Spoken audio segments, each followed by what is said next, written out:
नमस्कार, स्वागत है आपका यूपीएससी पर। यह है आपकी पॉलिटी क्लास। इससे पहले वाली जो क्लास थी उसमें आपने संविधान संशोधन विधेयक को समझा था। इस क्लास में हम उससे आगे बात करेंगे और समझेंगे कि संयुक्त बैठक क्या होती है, संयुक्त बैठक की अवधारणा क्या है, क्यों ऐसा किया जाता है, उसके पीछे कारण क्या है, किन किन विधेयकों पर संयुक्त बैठक हो सकती है, किस पर नहीं हो सकती है और उसके पीछे क्या कारण है, उसको भी हम समझेंगे। ठीक है, तो आज का क्लास हमारा संयुक्त बैठक को ही समर्पित होगा। संयुक्त बैठक, जैसा कि नाम से ही स्पष्ट है कि कुछ लोगों को जोड़ करके एक बैठक किया जाए, मीटिंग किया जाए, उसको संयुक्त बैठक आप कहेंगे। ठीक है, तो संयुक्त बैठक क्यों होता है, सबसे पहले तो यही सवाल, और क्या है ये। ठीक है, तो आप जानते हैं कि आपके संसद में दो सदन है, एक लोकसभा है और दूसरी राज्यसभा है। ठीक है, दोनों से विधेयकों को पास होना होता है। हालांकि कुछ विधेयकों में दोनों सदनों के पावर अलग अलग है।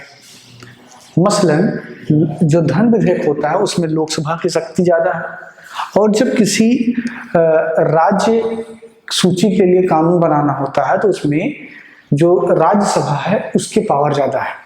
या यूं कहें कि जब किसी नई अखिल भारतीय सेवा का सृजन करना होता है तो उस केस में भी राज्यसभा की शक्ति ज्यादा है। ठीक है, इसके अलावा साधारण विधेयक में दोनों सदनों की शक्तियां समान हैं। ठीक है, वित्त विधेयक में भी लगभग समान है।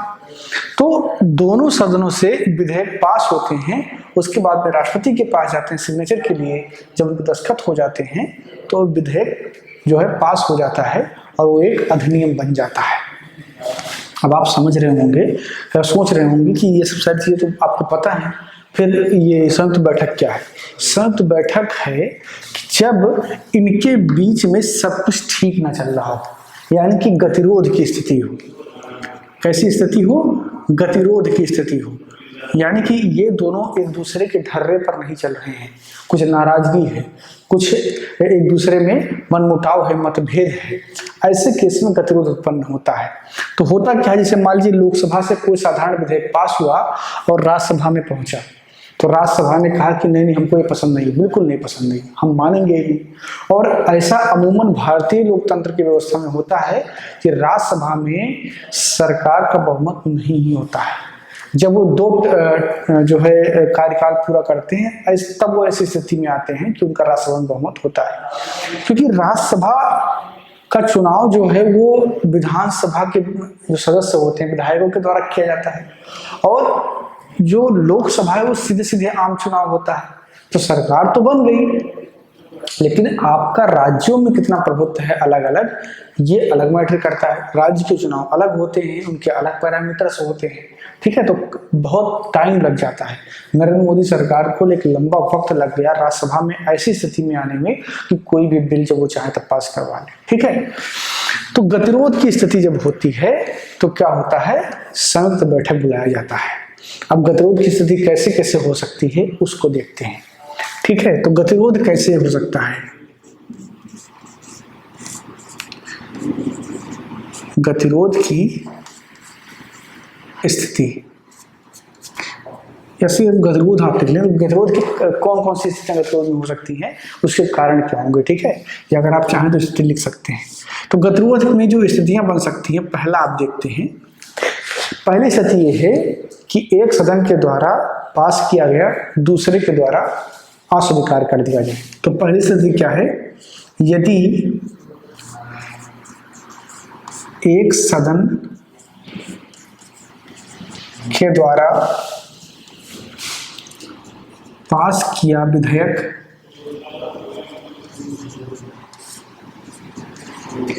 पास किया गया विधेयक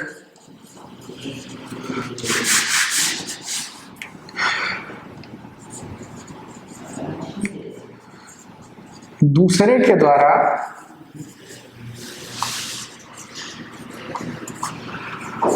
अस्वीकार कर दिया जाए।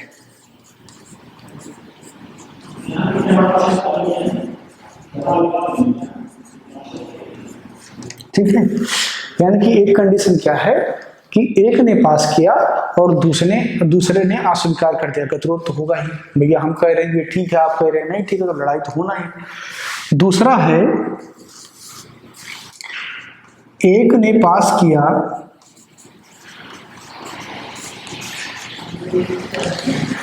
और दूसरे ने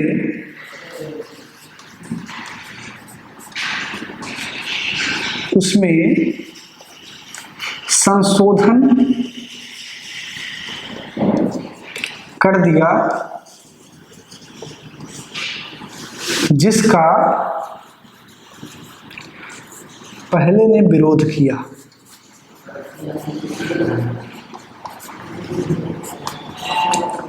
ये आपको थोड़ा थोड़ा रीजनिंग जैसा लगता होगा, ठीक है। तो है क्या कि एक सदन से पास हुआ, दूसरे में गया, उसने डिनाई नहीं किया, उसने कुछ संशोधन कर दिए कि ये प्रावधान हमको नहीं पसंद है, इसको आप बदल दीजिए, और उसके बाद में पास करके भेज दिया। जो पहला वाला था उसने कहा अच्छा तुम्हारी इतनी जरूरत कि हमको समझाओगे, उसने कहा नहीं पास करेंगे, फिर गतिरोध उत्पन्न हो गया। तीसरा गतिरोध का कारण क्या हो सकता है, एक पास कर दे, एक पास कर दे और दूसरा 6 माह तक कोई प्रतिक्रिया ना दे। यानी कि वो यह भी ना कहे कि हमें संशोधन करना है और वो उसको पास भी ना करे। ये 3 कंडीशन ऐसे हैं जिनके कारण गतिरोध उत्पन्न होता है, और जब गतिरोध उत्पन्न होता है तो राष्ट्रपति को यह पावर है कि वो संयुक्त बैठक बुला सकता है। आगे देखते हैं। तो मान लीजिए कि ये तीनों कंडीशन में कोई एक कंडीशन उत्पन्न हुआ, उसके बाद में क्या है, राष्ट्रपति संयुक्त बैठक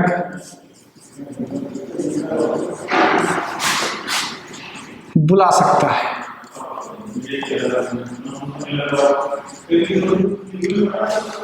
ठीक है, उसके बाद क्या होता है, राष्ट्रपति संयुक्त बैठक बुला सकता है। अब यहां पर एक चीज आपको समझना है, आप जानते हैं विधेयक कितने प्रकार के होते हैं। एक आपका साधारण विधेयक होता है, दूसरा आपका धन विधेयक होता है, तीसरा आपका संविधान संशोधन विधेयक होता है,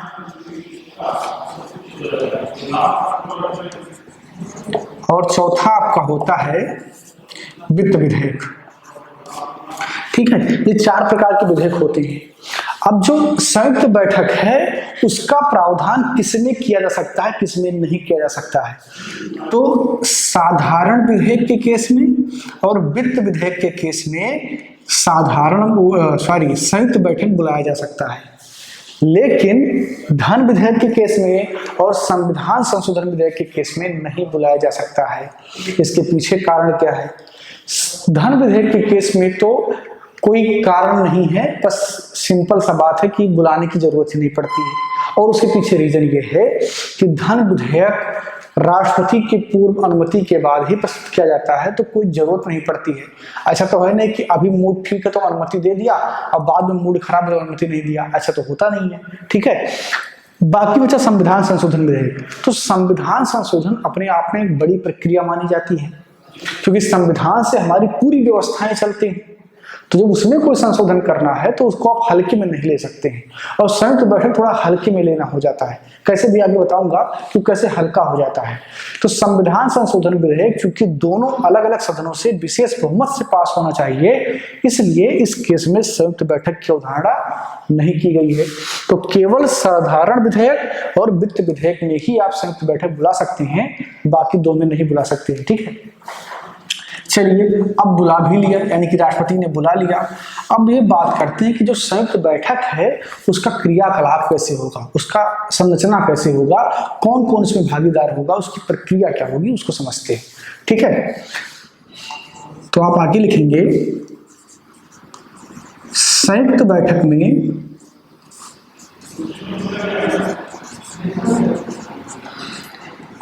राज्यसभा लोकसभा दोनों के सदस्य उपस्थित हो सकते हैं,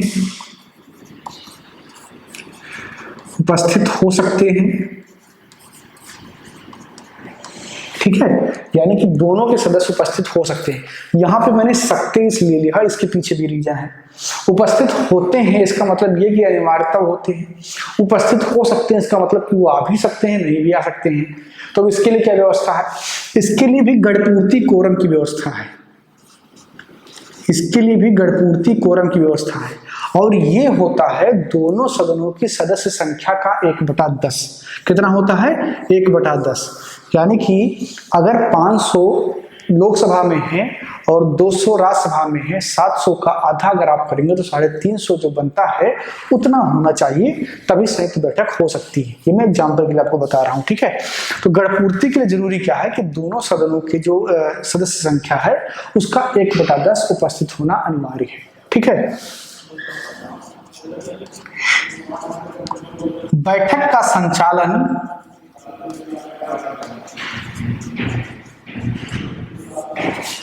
लोकसभा के नियमानुसार होता है,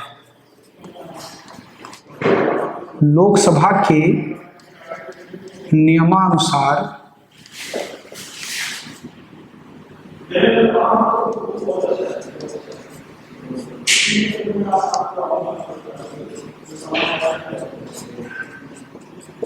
ठीक है। लोकसभा का संयुक्त बैठक लोकसभा के नियमानुसार होता है, ठीक है। यहां जो बैठक लिखा हो इसका मतलब संयुक्त बैठक है, ठीक। अब अगर लोकसभा के नियमानुसार होता है तो उसकी अध्यक्षता कौन करेगा? लोकसभा का अध्यक्ष करेगा, ठीक है। तो संयुक्त बैठक की अध्यक्षता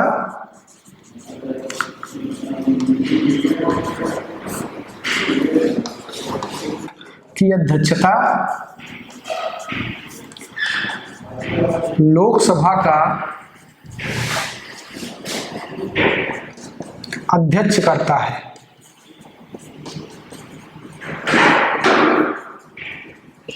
ठीक है। संयुक्त बैठक की अध्यक्षता कौन करता है? लोकसभा का जो स्पीकर होता है वो करता है। क्यों करता है? क्योंकि जो संयुक्त बैठक है वो लोकसभा के नियम के अनुसार चलती है। अब मान लीजिए कि लोकसभा का अध्यक्ष जो है वो किसी कारणवश उपस्थित नहीं हो पाए, कुछ भी हो सकता है, सेहत खराब हो, डॉक्टर ने मना कर दिया हो, चोट लग जाए या कुछ हो जाए, तो ऐसा कंडीशन हो सकता है, इस पर भी विचार करना चाहिए। ऐसे कंडीशन में जो राज्यसभा का उपसभापति होगा वह अध्यक्षता करेगा। उपसभापति, सभापति नहीं। सभापति राष्ट्रपति, उपराष्ट्रपति होता है। राज्यसभा का सभापति कौन होता है? उपराष्ट्रपति होता है। उसको संयुक्त बैठक में कोई उसकी आवश्यकता नहीं होती है, वो चेयर भी नहीं कर सकता है क्योंकि वो सदन का सदस्य नहीं होता है, ठीक। तो या तो लोकसभा अध्यक्ष करेगा, अगर वो उपस्थित नहीं है तो राज्यसभा का उपसभापति करेगा। अगर वह भी उपस्थित नहीं है किसी कारणवश तो जितने सदस्य उपस्थित होंगे उसमें किसी एक सदस्य को चुन लिया जाएगा और वो चेयर करेगा। लेकिन लोकसभा के नियम के अनुसार ही संयुक्त बैठक की कार्रवाई की जाएगी, ठीक है। अब संयुक्त बैठक बैठ गई, चेयर हो गया, गणपूर्ति पूरा हो गया, उसके बाद में वोटिंग पर आते हैं। संयुक्त बैठक में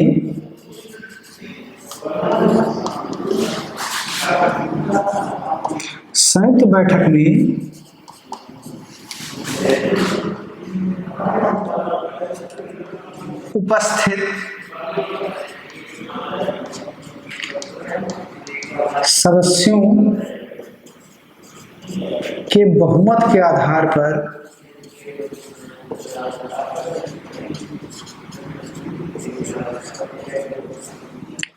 विधेयक को पास किया जाता है।